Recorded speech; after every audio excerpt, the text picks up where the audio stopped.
Hey guys, this is Eve with Scrapbooking with Me, and this morning we're going to do the inside cover of this. The outside is dry, and look at that. Isn't that pretty? I love that texture. There we go. You can see it that way. Very, very pretty.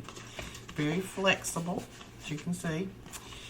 And what I have put right here, since our book is going to be opened and closed a lot, I use some of this Tyvek tape. Now this is Tyvek tape that you can buy. We buy ours at Walmart, but you can get it at the post office. It's just mainly for packaging, but it does have that, I don't know, those little fibers running in it, just like Tyvek does. But I'd rather buy this and put it on there than have to cut up Tyvek. So we just buy this for our packages, and I use some of that to go down the spine just so that when you're opening and closing this a lot, that it's not gonna break in there. And I just pressed it down really well. Now we're going to go ahead and do the inside of this just like we did the outside, except we're not going to put the different pieces in there. We're just going to leave that.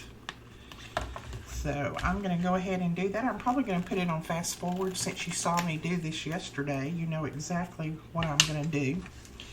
So I'm probably going to put it on fast forward and just get this done. I'll let you watch. And it will cover up the Tyvek because I did this on my other one, so it will cover that up. But we will just let you watch, and we will be back when we get through with this.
Okay, we have that done, so we're going to put that aside and let that dry, and then we're going to work on some of our pages, and we will be right back. Okay, so I took this envelope. I've had this one forever and a day. I took this envelope and traced it out on here because I wanted it out of a different color, and I didn't want to use my last one. I wanted to use this kind of as my template, but I did go ahead and make me a template for it, just so that I will be able to trace it out again if I need to. So I'm just going to use my trimmer to trim out part of this. Now, this is made from an old collection that I've had forever, and it is called, what is it called? Engraver, I do believe. Yeah, it's an old Prima. It's called Engraver. Love the papers in here.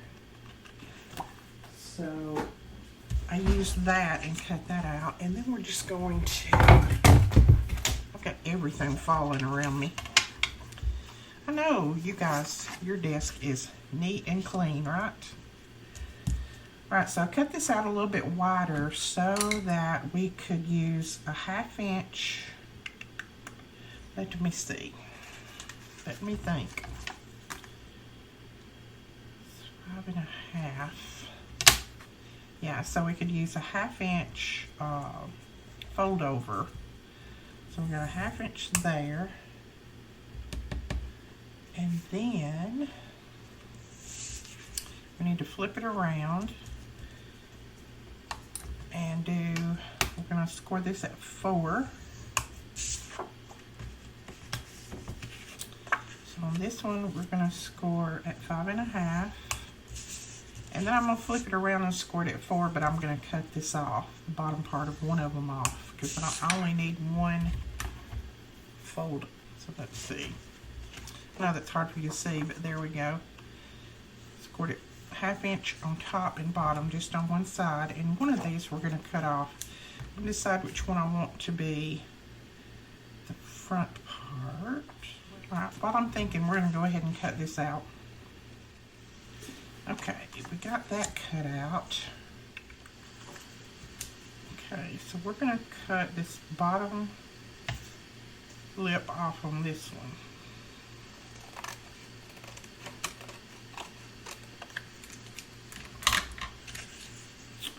Or bottom tab, whatever.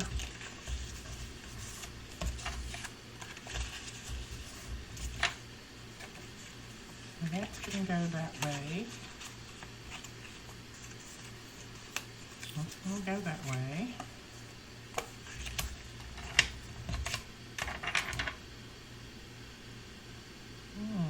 It's going to be 5 1/2.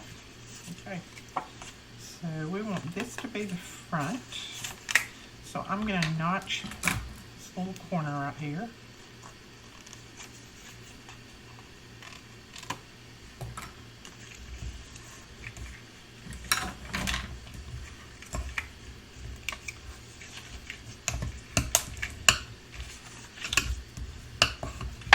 And we can go ahead and cut these tabs down just a little. Cut them at an angle.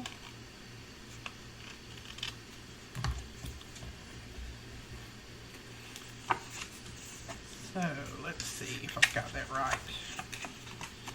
See if I've got all of the wording correct.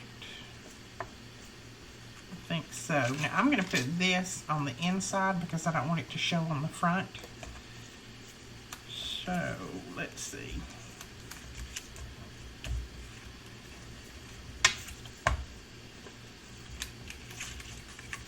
Okay, let's put some score tape on here.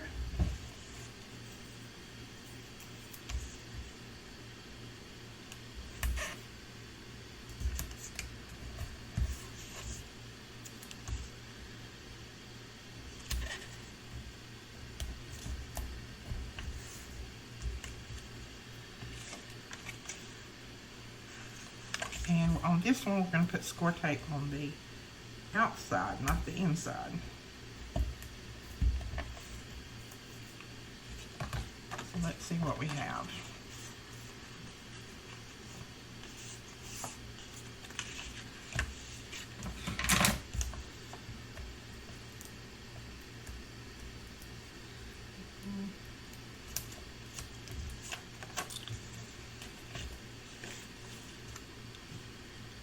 So I'm going to lay that right up there.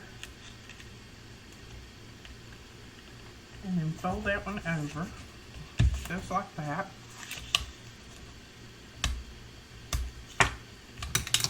You want to fold this one down. And you want to match it up. And it looks like I might have mine a little bit. One of them a little bit bigger than the other one, but that's okay. We're going to ink it up and it's not going to show. Or we'll put some embellishments on there and that won't show. So let's go ahead and wedge this side right here. I didn't wedge that side.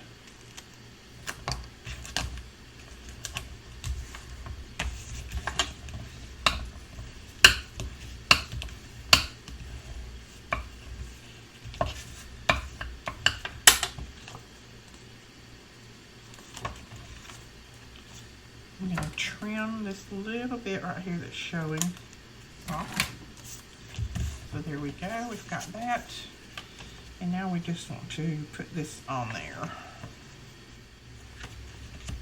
So this is going to be the front, so we want to put that on that back and then fold it over. Now I cut mine the same length as this right here. I didn't cut it any longer because I don't really want it to go down that far, but if you do want it to go down further, then you can just extend the cut. I will put this template on the PDF file so that you can copy it over if you want to.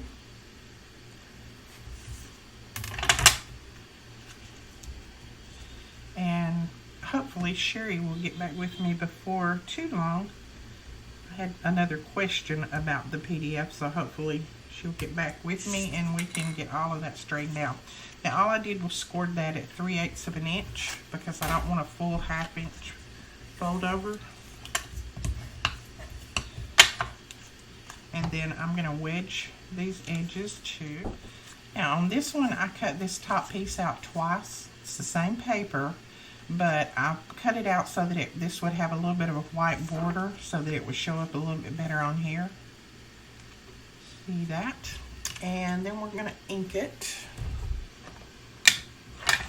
And we're going to use Black Soot Distress Oxide to ink this up.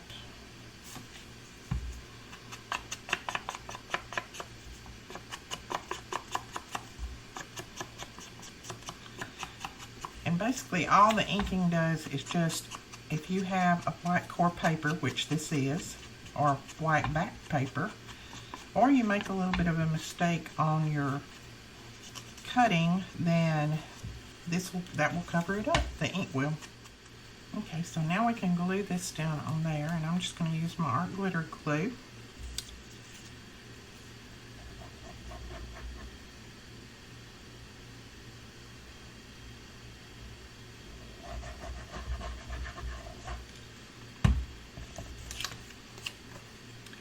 And this will serve two purposes. It'll also cover that back part that's white, and then it'll give us a little bit of a white border on that tab so that it doesn't just blend in so well with this front part. So let's see.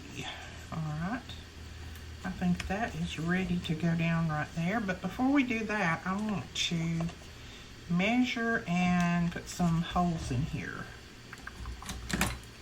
I think these are, that one is just right at the edge.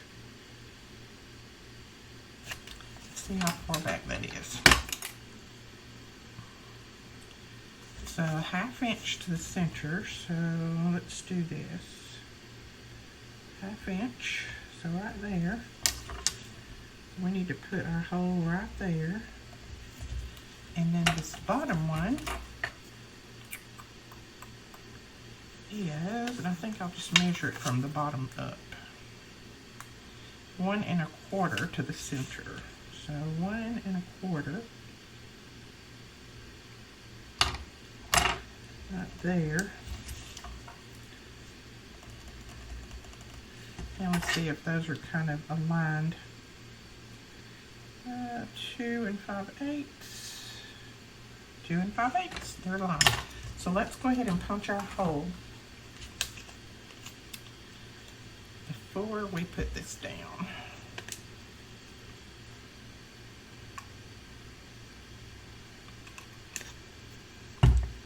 There's the hole in that one. Oh, I may have to get my big crocodile for this one. We're going to take our pokey tool and we're going to stick it in there. And just make that little hole. So there's our hole. I'm telling you, if you don't have a pokey tool, these things are worth their weight in gold. There's so many things that you can do with them. So now I think I just want a white hole reinforcement on there. I don't even think I'm going to do the circle punch. Let's see if that'll work.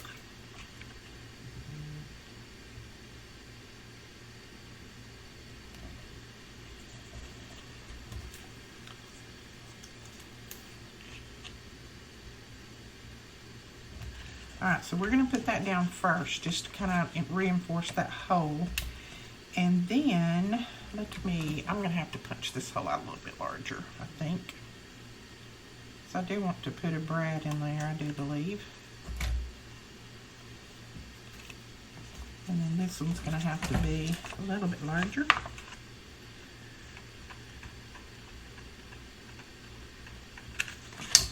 Alright. Okay, I'm using a 3/4 inch hole punch.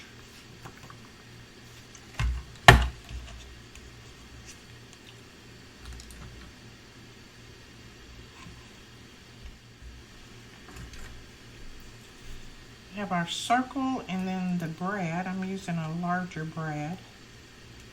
I'm going to put that down right there.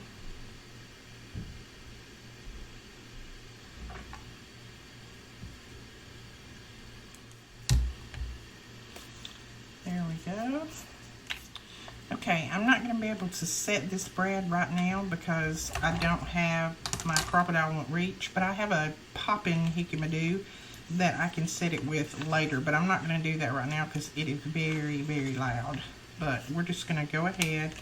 I'm going to slide it down in here so that I don't forget to do that. We're going to go ahead and hook this on.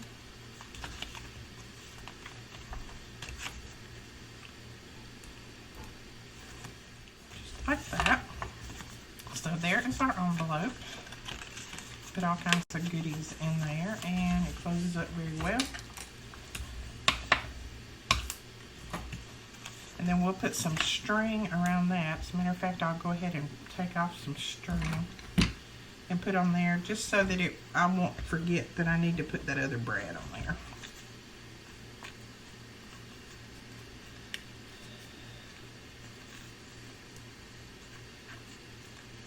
There we go. Now I won't forget that I need to put that other brad. So let's lay that aside. We've got that done. Now we're ready to pull some of these pages in and make our signatures. And I did go ahead and I pulled out a bunch of different papers and different textures and things that we're going to be using in here. Some of them I cut down, some of them I didn't. Some of them we'll make pockets out of, some of them we won't. I thought that right there was neat. But then on the back side, it's got that where you can do all that journaling. So some of these we will cut down to fit, and some of them we'll just leave. Now, I need to decide, I think my cover for this one is going to be this. I think this is going to be my cover for this signature. And I'm not going to put all of these that we colored in here. So I'm going to mix and match some of these up. This one I'm going to put in. It has a pocket right here on the side. So we'll put that one in. And then I think we'll put this vellum in. This is some Tim Holtz, a vellum sheet from Tim Holtz. Put that in there. And it's okay if this side is not colored like this, it's still colored enough. And then I want to put this piece of vellum in there. I thought that was really pretty. You can still write on that. And then I want to grab this one with the butterflies on it. Put that in there. Let's see how many sheets we've got. 1, 2, 3, 4, 5, 6, 7, 8. That's probably enough for one signature right there. Okay, so this is the signature that we just put together, and I thought I was recording when I did it, and I was not. So I'm just going to flip through this one, and then tomorrow I'll make sure I'm recording when I do our second signature. This is just a piece of paper that cardstock paper that I put on the front. It was a pattern paper. And then I've got a sheet of the paper, that regular dot paper in there, and then I have one of our stamped sheets that we did yesterday. And then I have this that I had just cut out of, tore out of a book, and I've got that in there, and there's a little pocket right here, and we'll make a little tab to go in that pocket. Got this one. There's the other side that looks kind of like coffee stain, and then there's that vellum piece. There's another white one. And then here's a wood grain, and on this side it's got a little grid on there. And then here's that one that I just tore out of one of those coloring books. And then there's the inside. There's our signature. I don't even think this filmed as to how I put this in here, but there's lots of tutorials out there on it, and tomorrow I'll make sure it's filming when I do this. This is very simple. I think Genevieve shows that all the time on her channel. So then, same thing on the back. You go back through here, and then there's that. Whoops, I think that one glued. There's that pocket right there on the bottom of that. And then there is the butterfly, and then there's that last sheet in this. And then this I just found in my stash, and I put some vintage photo ink on it and just stuck that to the front, and then we'll do some more decorating later and add some more pockets and things in here and tabs. But that is it for this book. This is the first signature. We'll do 3 more tomorrow. I'll have those ready to put together and show you how everything goes together. And then our cover will be dry. We'll go ahead and put the elastic on our cover for our signatures and do our decorating, and our book will be finished. Alright guys, I hope you enjoyed this. If you did, please give us a thumbs up and hit that subscribe button, and when that little bell pops up, click that bell so that you'll be notified when we put up a new video. We will talk to you guys tomorrow with hopefully the finished product. Let me know in the comments below if you have a traveler's notebook or if you'd like to make one of these. I will put all the templates that I have in the PDF file. That link will be directly below the video.